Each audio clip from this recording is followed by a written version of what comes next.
अगर आप UP TGT PGT भर्ती 2016 या फिर 2021 की हैं और द्वितीय प्रतीक्षा सूची का इंतजार कर रहे हैं तो इस वीडियो में कुछ लेटेस्ट अपडेट निकल के आई हैं जो कि मैं आपके साथ शेयर कर रहा हूं। तो इस वीडियो को अंत तक देखिएगा, आपको सारी जानकारी मिल जाएगी। आप लोग जानते हैं चयन बोर्ड की 2016 भर्ती 2021 भर्ती कब कंप्लीट हुई थी। उसके बाद हाल ही में प्रथम काउंसलिंग करवा करके चयनितों को ज्वाइन करवाया गया। तो ज्वाइनिंग किए भी करीब 2 महीने से ज़्यादा समय हो चुका है और अभी तक द्वितीय प्रतीक्षा सूची की कोई अपडेट नहीं मिल पा रही है। अब मामला क्या है आपको समझने की ज़रूरत है।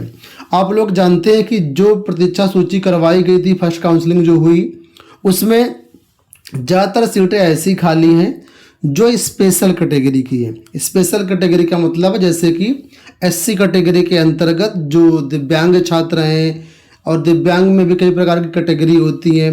एसटी की कई सारे जो सीटें हैं वो खाली हैं। तो ज़्यादातर स्पेशल कैटेगरी की सीटें, और यहाँ पर जो है उन्हीं सीटों पर द्वितीय काउंसलिंग होनी है।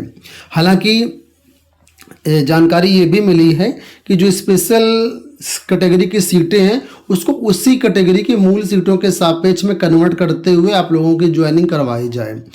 और जो प्रथम काउंसलिंग हुई उसमें जो भी कॉलेज अलॉटमेंट हुआ उसमें कितने लोग ज्वाइन कर रहे हैं, कितने लोग कॉलेज छोड़ रहे हैं, उसके हिसाब से भी कुछ सीटें बढ़ सकती हैं। तो कुल मिलाकर के यहाँ पर निदेशालय के द्वारा सभी जो अपर शिक्षा निदेशक हैं उनको यह आदेशित किया गया था कि जो है पूरे जिलों में जो भी पद इस समय रिक्त हैं, चाहे वो 2016 की भर्ती हो या 2021 की भर्ती हो, उन सभी रिक्त पदों का ब्यौरा मंगा करके निदेशालय को उपलब्ध करवाया जाए ताकि जल्द से जल्द जो है वो आगे जो भी सीटें बचती हैं उस पर काउंसलिंग करवाई जा सके। तो निदेशालय के द्वारा या कहें कि अपर शिक्षा निदेशक की तरफ से कई बार ऐसे आदेश जारी हुए जहां पर रिक्त पदों का ब्यौरा मांगा गया, लेकिन कई मंडल ऐसे हैं जहां से ब्यौरा उपलब्ध नहीं करवाया गया और इसी वजह से यहाँ पर देरी हो रही है। और इसको लेकर के जो प्रतियोगी छात्र हैं लगातार अधिकारियों से संपर्क कर रहे हैं, द्वितीय प्रतीक्षा सूची की मांग कर रहे हैं कि जल्द से जल्द द्वितीय प्रतीक्षा सूची की काउंसलिंग करवाई जाए।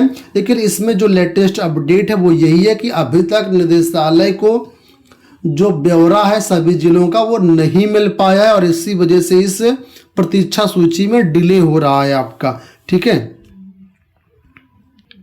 अगर आप समाचार पत्रों में देखेंगे तो ये करीब 2 दिन पहले का अपडेट है जो कि यहाँ पर आपके सामने स्क्रीन पर है कि शिक्षा निदेशालय जुटा रहा रिक्त पदों का विवरण, होगी दूसरी काउंसलिंग।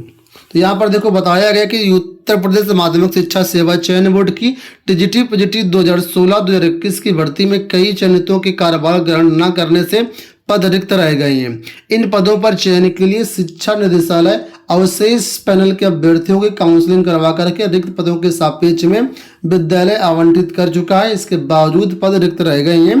इन बचे हुए पदों पर अभ्यर्थियों की मांग पर शिक्षा निदेशालय दूसरी काउंसलिंग कराने की तैयारी में है। ठीक है, तो यहाँ पर देखिए बताया कि धर्मेंद्र कुमार यादव, संतोष कुमार शर्मा, अभिषेक तिवारी आज दूसरी काउंसलिंग कराने की मांग को लेकर के माध्यमिक शिक्षा निदेशक डॉक्टर महेंद्र देव से लखनऊ में मिल चुके हैं। और यहाँ पर जो मामला जस का तस अटका हुआ लिखा हुआ है, देखिए कि कानपुर, बरेली, मुरादाबाद सहित कुछ मंडलों ने रिक्त पदों का विवरण भेज दिया है, लेकिन कुछ मंडलों ने रिपोर्ट अभी तक नहीं भेजी है और इसी वजह से यहाँ पर इस दूसरी काउंसलिंग में डिले हो रहा है। ठीक है, तो जल्द से जल्द इस रिपोर्ट को भेजने के लिए पत्र लिखे जा रहे हैं, लेकिन फिलहाल इसमें अभी डिले चल रहा है और इसी वजह से द्वितीय काउंसलिंग अटकी हुई है। तो फिलहाल जो भी अभ्यर्थी इंतजार कर रहे हैं उनको अभी इंतजार और करना पड़ेगा, क्योंकि जब तक पूरा ब्यौरा आ नहीं जाता है तब तक फिलहाल दूसरी काउंसलिंग नहीं होगी। और जहाँ तक मुझे लगता है कि इस महीने फिलहाल दूसरी काउंसलिंग हो पाना पॉसिबल नहीं है, नए साल 2024 में ही कुछ हो पाएगा। तो फिलहाल जो कुछ भी अपडेट मिलेगी आपको दे देंगे। इस वीडियो में इतना ही, धन्यवाद।